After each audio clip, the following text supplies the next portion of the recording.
사랑하시던 그 다른 제자에게 달려가서 말하되 사람들이 주님을 무덤에서 가져다가 어디 두었는지 우리가 알지 못하겠다 하니 베드로와 그 다른 제자가 나가서 무덤으로 갈새 둘이 같이 다른질 하더니 그 다른 제자가 베드로보다 더 빨리 달려가서 먼저 무덤에 이르러 구부려 삼았고 놓인 것을 보았으나 들어가지는 아니하였더니 시몬 베드로는 따라와서 무덤에 들어가 보니 세마포가 놓였고 또 머리를 쌌던 수건은 세마포와 함께 놓이지 않고 딴 곳에 쌌던 대로 놓여 있더라. 그때야 무덤에 먼저 갔던 그 다른 제자도 들어가 보고 믿더라. 그들은 성경에 그가 죽은 자 가운데서 다시 살아나야 하리라 하신 말씀을 알지 못하더라. 이에 두 제자가 돌아가니라. 아멘. 자, 오늘은 죄와 사망의 권세를 이기시고 부활하신 정말 아름답고 복된 부활절입니다. 할렐루야. 아멘. 자, 2000년 전 이 부활의 아침에 여전히 그 제자들은 그 슬픔과 선생을 잃어버린 슬픔과 또한 자신들도 붙잡힐지 모른다고 하는 두려움 가운데에 있게 되었습니다. 그러나 그 어두운 새벽에 그 무덤에 와서 이 부활의 확신을 갖게 되면서 그 깨달은 그 목격담을 통해서 우리에게 깨달음을 전해주고 있다는 것입니다. 바로 이 막달라 마리아와 또 다른 마리아, 또 이 베드로와 요한이 목격했던 목격담을 통해서 우리도 부활하신 예수님을 뜨겁게 만나고 또 부활의 의미가 우리 가운데에도 충만하기를 주의 이름으로 축원합니다. 그럼 먼저 부활하신 주님께 나온 그 성도들이 있었죠. 누구였습니까? 오늘 본문에 보면 막달라 마리아로 소개를 하고 있습니다. 근데 마태복음 보면 막달라 마리아와 또 다른 여인 마리아 이렇게 소개를 하고 있어요. 잠깐 그 막달라 마리아와 또 다른 그 여인이 그 안식 후 첫날 이명에 해 뜨기 전에 향품을 준비하여 예수님의 시신에 바르기 위해서 바로 무덤가로 나오게 되었습니다. 그런데 이 나온 이 여인 막달라 마리아로 소개를 하고 있죠. 이 막달라 마리아는 어떤 사람이었습니까? 누가복음 8장에 보면 이 막달라 마리아는 예수를 만나기 전에 진정 7 귀신에 들린 자라 이렇게 소개를 하고 있어요. 근데 7 귀신에 들려서 정말 정상적인 생활을 할 수 없는 그런 여인이었습니다. 완전히 귀신의 종이 되어서 꼼짝달싹하지 못하는 그런 신세와 자유를 잃어버린 그런 삶을 살고 있었다는 것이죠.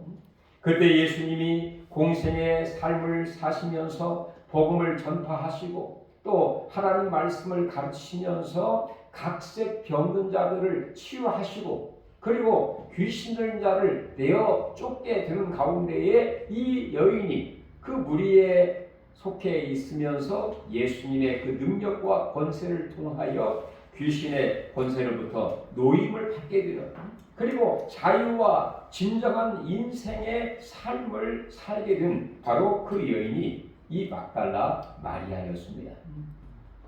그러니 그 삶 가운데 얼마나 예수님에 대한 고마운 마음, 감사한 마음, 주님을 사랑하는 마음이 충만했겠습니까? 그러므로 인하여 그 여인은 그 이후부터 진정으로 그 예수를 그리스도로 믿고 하나님의 아들로 섬기면서 신앙생활을 하게 되었어요. 그리고 예수님이 바로 고난을 받으시고 십자가에 못 박혀 돌아가실 때에도 다른 제자들은 도망치고 배반할지라도 그 십자가 현장에 끝까지 함께했던 그 여인입니다. 정말 그의 신앙은 대단하죠. 용기가 있고 믿음이 있는 그런 사람입니다. 그리고 마지막 예수님이 그 죽으시고 무덤에 안치될 때에도 다른 사람들은 멀찌감치 따르고 예수님을 배반하고 도망간 사람들도 있었지만 이 여인은 그 무덤 가운데에서도 함께 했던 그런 여인입니다. 그리고 또한 안식 후 첫날 죽은 지 3일 만에 안식 후 첫날을 이 미명 새벽에 향품을 준비해서 예수의 시신에 바르기 위해서 제일 먼저 그 무덤에 찾아온 여인도 이 막달라 마리아였습니다. 그만큼 예수님에 대한 이 소망 또 사랑, 고마운 마음, 감사한 마음이 그 여인의 마음 속에 있게 된 것이죠. 그리고 예수의 시신에 바르기 위해서 향품을 준비하고 마치 동방 박사가 예수님의 탄생을 할 때에 유향과 몰약과 황금을 준비해서 그 베들레헴까지 가게 된 것처럼 이 여인 역시 예수님의 시신에 바를 향품을 준비하여 무덤가로 나오게 된 그 여인. 바로 이 여인이야말로 정말 은혜 입은 성도요, 주님을 사랑하는 그 진정한 성도라고 볼 수가 있는 것이죠. 심지어 예수를 가장 따른다고 했던 시몬 베드로 역시 예수님을 3번이나 부인하고 예수님을 멀찌감치 따르는 그런 사람도 있는가 하면 이 여인은 변함없이 주님을 사랑하는 마음과 그 고마운 마음이 변치 않고 끝까지 동행하고 있는 여인의 신앙이야말로 우리가 본받아야 할 신앙이고 진정 부활의 주님을 만날 수 있는 그런 자격과 또 신앙을 갖고 있는 성도였다 이렇게 볼 수가 있을 것 같습니다. 우리 모두는 정말로 부활하신 주님을 제일 먼저 만나기 위해서 찾아온 마리아 같은 신앙이 될 수 있기를 주의 이름으로 축원합니다. 우리 옆 사람 같이 한번 인사해 볼까요? 마리아 같은 신앙이 됩시다. 마리아 같은 신앙이 됩시다.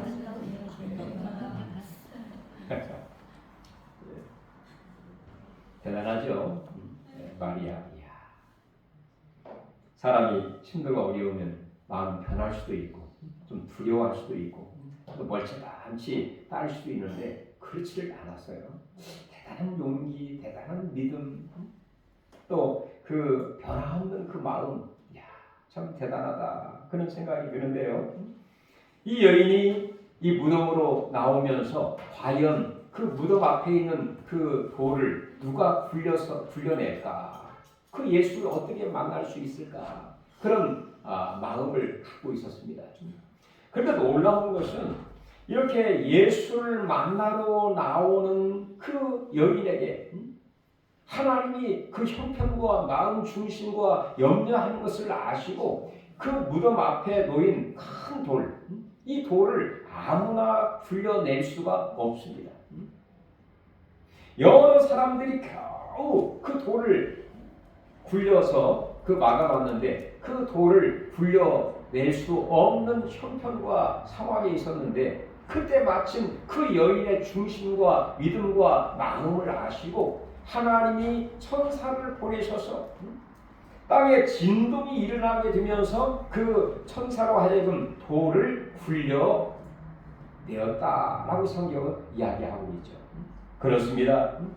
우리가 하나님을 사랑하는 마음으로 주께 나와 예배하기를 원하고 주님께 찾아오는 자에게 내 염려와 걱정과 또 하나님과의 우리의 장애물들을 하나님이 은혜 가운데에 굴려내게 하셔서 예수를 만날 수 있는 은혜를 베푸시는 것처럼 이렇게 하나님은 은혜의 하나님, 장애물을 걷어내게 하시고 돌을 굴려내게 하시는 하나님의 은혜인 줄로 믿으시기 바랍니다. 얼마나 감사한 일입니까? 돌을 굴려내시게 하시고 그래서 무덤을 바라보니까 무덤이 예수님이 당연히 거기에 있으리라고 생각을 했는데, 예수님의 시신이 거기에 있으리라고 생각을 했는데 바라보니까 예수님의 시신은 온데간데 없고, 예수님이 어떤 세마포만 가지런히 놓여있는 장면을 목격을 하게 되었어요. 그러니까 이 여인이 바로 부활하신 예수라기보다도 예수님의 시신에 향품을 바르기 위해서 갔지만 바로 빈 무덤을 목격하게 된 것이죠. 빈 무덤. 바로 빈 무덤은 무엇을 우리에게 의미해 주고 있는가요? 바로 예수가 살아나셨다는 것을 보여주는 하나의 큰 징표라고 볼 수가 있습니다. 또한 예수님이 입었던 세마포는 가지런히 놓여 있었고, 예수님이 섰던 수건도 또 다른 곳에 놓여 있었더라. 만약에 예수의 시신을 누가 훔쳐갔거나 도적질하거나 그를 가져갔다고 하면 세마포 옷을 이렇게 가지런히 놓아두고 가져갈 수 있을까요? 세마포 그냥 찢어버리거나 그냥 내던지거나 함부로 있었겠죠. 바로 이 세마포가 가지런히 놓여 있었고, 그리고 수건이 또 다른 곳에 잘 정리정돈되었다고 하는 것은 예수님이 바로 부활하셨다고 하는 하나의 징표라고 볼 수가 있습니다. 이렇게 마리아와 또 다른 마리아, 이 사실을 제자들에게 이야기하게 되어 바로 이 베드로와 주님을 사랑하는 이 요한이 달려와서 함께 그 빈 무덤을 목격을 하고, 그리고 세마포와 수건을 목격을 하게 되었어요. 바로 이 사건이야말로 예수의 부활의 한 징표라고 볼 수가 있습니다. 아무리 땅에 권력이 있고 또 많은 재산이 갖고 있는 사람들은 큰 무덤, 그 무덤 가운데에 그의 뼈와 시신이 있을 수밖에 없죠. 그러나 예수님은 바로 부활하셨기 때문에 그는 빈 무덤이었다고 하는 것입니다. 빈 무덤이 예수의 부활의 첫 번째 징표예요. 그리고 나서 그 십자가에 못 박히신 예수를 찾고 있는 그런 상황에 정말 슬퍼하고 또 두려워하고 있는 그 여인들을 향해서 천사들이 이렇게 얘기를 합니다.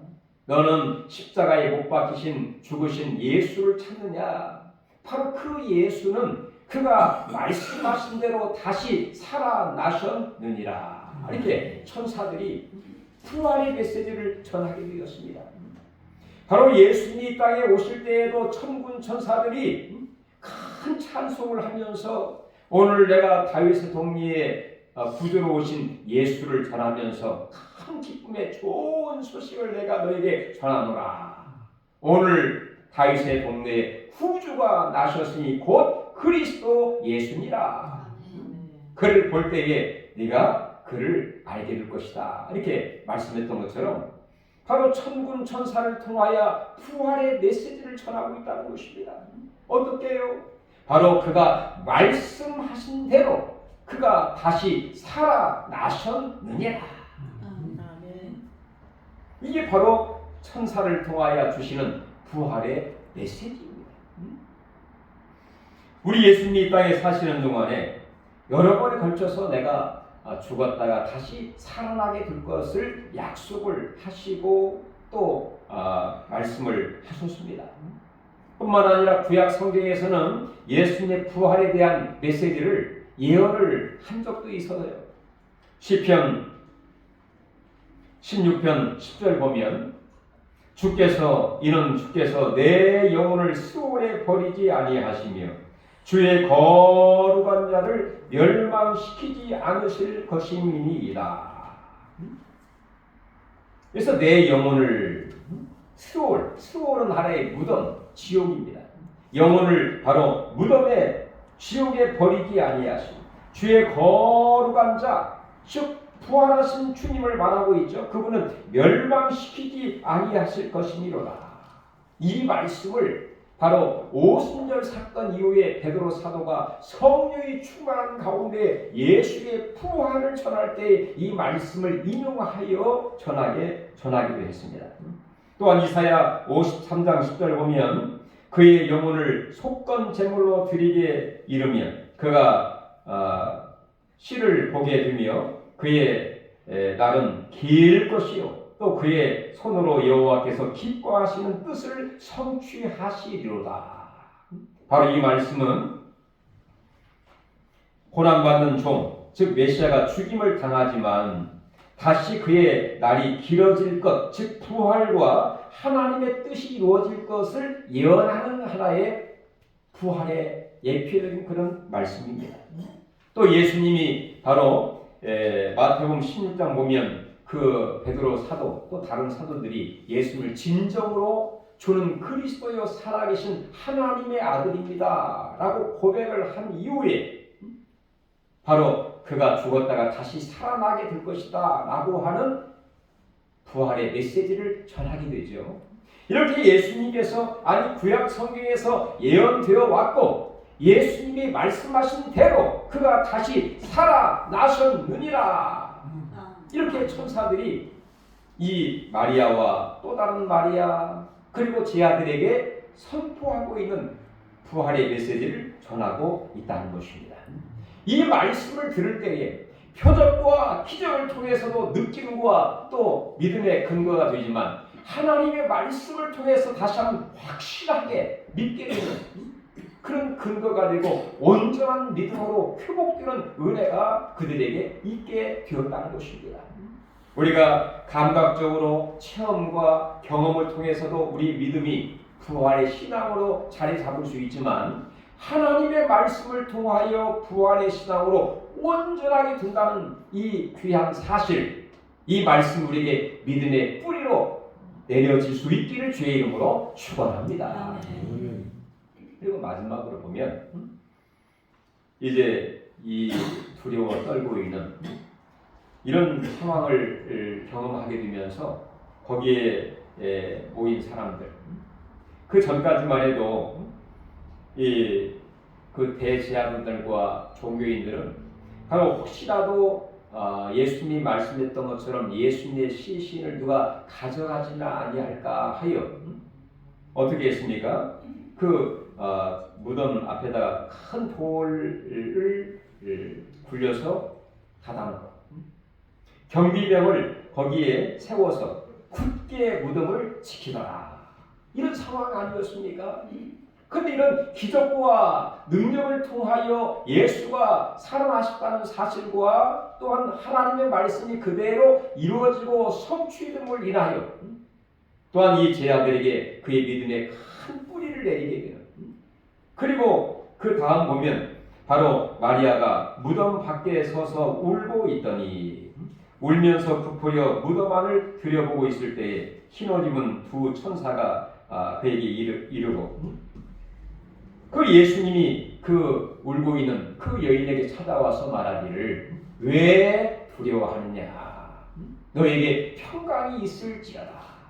평강을 그에게 전하고 있는 두려움이 변하여 진정한 평화와 신앙과 소망으로 이룰 수 있도록 하기 위해서 예수님 부활하신 예수님이 직접 그 여인을 만나 주셨다는 것입니다. 바로 마리아 같은 모든 우리 성도들에게 바로 부활하신 예수님이 우리에게 말씀으로 해주시고 직접 우리에게 찾아오셔서 바로 말씀해 주시는 이런 만남과 감사와 감격을 통하여 이 마리아와 성도들에게 부활의 신앙으로 완전히 뿌리내리고 그의 신앙이 회복이 되고 소망이 넘치고 새 생명의 놀라운 역사가 있게 된 것처럼 부활하신 예수님이 부활하셨기 때문에 그 예수님이 그들을 만나 주실 수 있게 된 것이죠. 우리 하나님은 바로 그의 능력을 통하여 죽은 예수님을 다시 살아나게 하시고 부활하신 그 예수님은 나를 만나 주시고 우리에게 평강을 주시고 새 생명을 주시고 소망을 주시는 줄로 믿습니다. 그러므로 인하여 우리의 신앙은 이제 예수님의 이 부활은 죄와 사망을 이기신 승리의 날입니다.